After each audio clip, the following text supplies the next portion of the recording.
ये स्टोरी काफ़ी टाइम से आप लोगों को सुनानी थी लेकिन सुना नहीं पाया। आज सुना देता हूँ। बात है क्लास 9th की और समय था लंच का। हम सभी लंच करके गैलरी में घूम रहे थे। वैसे लंच के टाइम यार पूरी क्लास गैलरी में ही होती है। अचानक से हमारी गैलरी में घुस आता है एक छोटा सा बंदर जो वहाँ पर एडमिशन कराने के लिए तो बिल्कुल नहीं आया था। और ये जानना इंपॉर्टेंट नहीं है कि वो किस लिए आया था। बाय द वे, अगर वो एडमिशन के लिए आया था तो उसका एडमिशन हो जाता। जानवरों की कमी तो थी नहीं हमारे स्कूल में। टीचर ने किसी को गधा तो किसी को कुत्ता घोषित पहले से कर रखा था, ये तुम हटबे इधर से।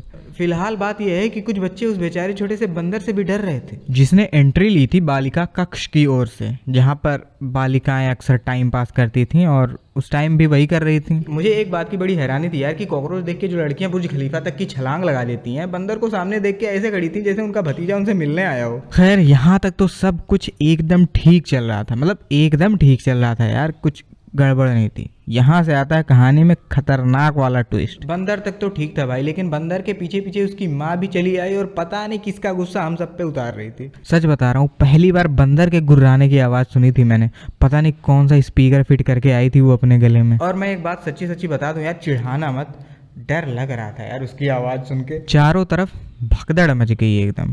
पहले था हम लोग का क्लासरूम, फिर उसके बाद बायोलॉजी लैब, फिर उसके बाद कंप्यूटर लैब, फिर उसके बाद था बालिका कक्ष। मैं था कंप्यूटर लैब के सामने। सभी लड़के लड़कियां अपने क्लासरूम में भागने लगे, पर कुछ लड़कियां जो है वो बालिका कक्ष के सामने भी खड़ी थीं और उनमें मेरी बहन भी थी। तो मैंने सोचा इसको छोड़ के क्लासरूम में तो भाग नहीं सकता। बस कुछ ही सेकंड्स के अंदर जितने बच्चे थे सभी क्लासरूम के अंदर घुस गए। जितनी लड़कियां बालिका कक्ष के सामने थी वो बालिका कक्ष के अंदर घुस गई। मैंने अपनी गर्दन पीछे घुमाई। 10 सेकंड पहले जहाँ सब्जी मंडी लगी हुई थी, अभी वो एरिया रेगिस्तान की तरह एकदम शांत था और मैं उतना ही अशांत। तभी बंदर की माँ गुर्राते हुए अपना बड़ा सा मुंह खोलती है और अपने नुकीले दांतों से मुझे डराने की कोशिश करती है। अब उसे क्या पता था कि मैं पहले से डरा हुआ हूँ। इतने खतरनाक दांत दिखा के डराने की क्या जरूरत है।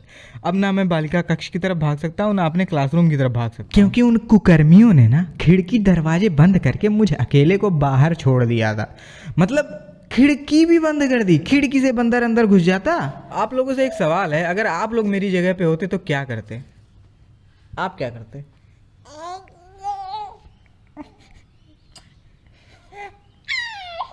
ये बंदर की जगह पे होता तो ये मुझे खा लेता।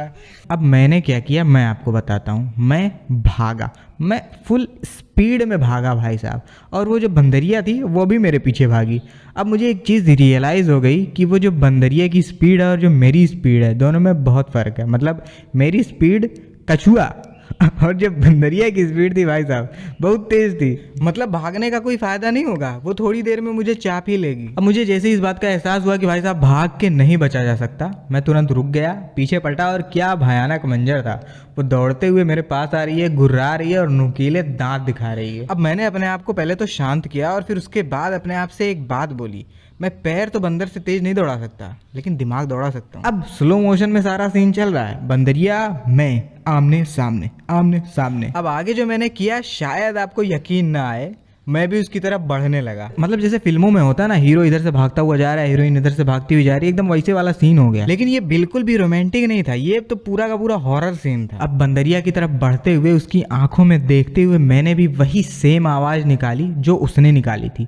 अब सोचो क्या हुआ होगा। कुछ नहीं, अब वो बिल्कुल मेरे सामने थी। अब मैंने एक लास्ट ट्राई किया सेम चीज की, लेकिन इस बार जो आवाज थी वो काफी तेज थी। उसकी आंखों में देखा, उसकी तरफ बढ़ा और चिल्लाया, मतलब गुर्राया। चिल्लाना अलग हो गया, गुर्राना अलग हो गया।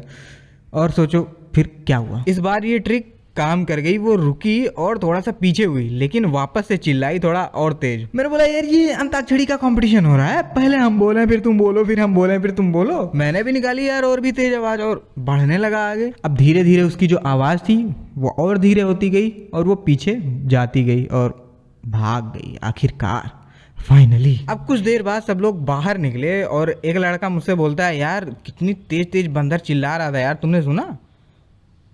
तुमने सुना? मत पूछो कितना गुस्सा आया। मतलब सबसे तेज आवाजें निकाली मैंने, क्रेडिट ले रही है बंदरिया। खैर जो भी है, उस दिन मुझे एक बात बड़े अच्छे से समझ आई कि डर तो अच्छी चीज़ है लेकिन उसे कभी अपने ऊपर हावी मत होने देना। अगर डर आपके ऊपर हावी हुआ तो आपका दिमाग काम करना बंद कर देगा और ऐसी सिचुएशन में करना क्या है समझ ही नहीं आएगा। बातें करके चला गया तो वापस आइएगा, यही मिलूंगा इसी चैनल पर। आपका भाई नाम है खलील, यूसुफ के साथ है ना यूसुफ?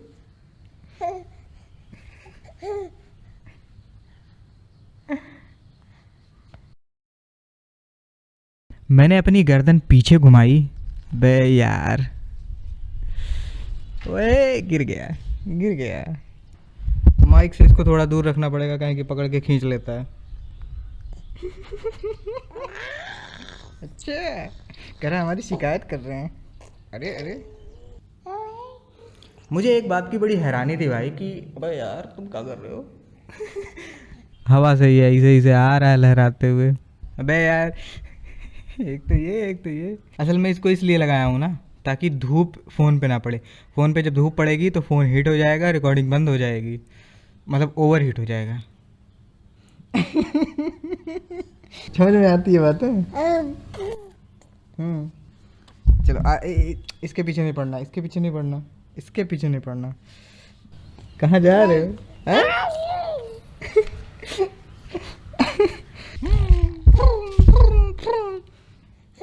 हाँ